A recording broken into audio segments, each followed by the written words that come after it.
बोला बोला गढ़ी मैया की स्वागत स्वागत स्वागत स्वागत स्वागत बागवानी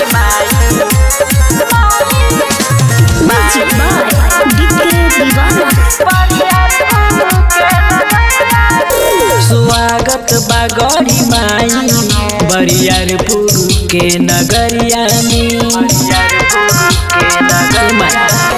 स्वागत बागड़ी माई बरियारपुर के नगरिया में। 5 साल पलागर मेला 5 साल पलागर मेला सब झूमत डगरिया में। स्वागत स्वागत स्वागत बागड़ी माई बरियारपुर के नगरिया में। स्वागत बागड़ी माई बरियारपुर के नगरिया में। स्वागत स्वागत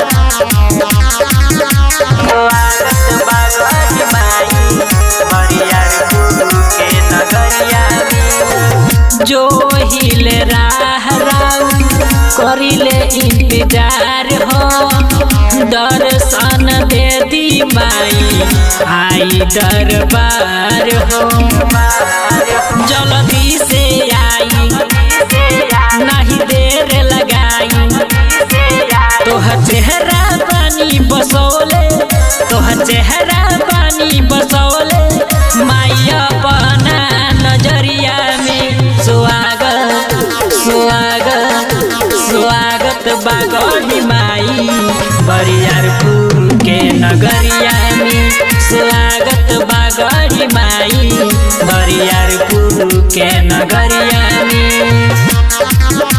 स्वागत स्वागत स्वागत बागवानी माई बरियारपुर के नगरिया में। राइटर मनोज करी रौरे के गुहार हो जल्दी से आई माई देखा दी चमत्कार हो। परमोदेश दुनु जोड़े लहा सिरवा पानी झुकौले सिरवा पानी झुकौले आके रहू रे मंदिरिया में। स्वागत स्वागत स्वागत बागड़ी माई बरियारपुर के नगरिया में। स्वागत बागड़ी माई बरियारपुर के नगरिया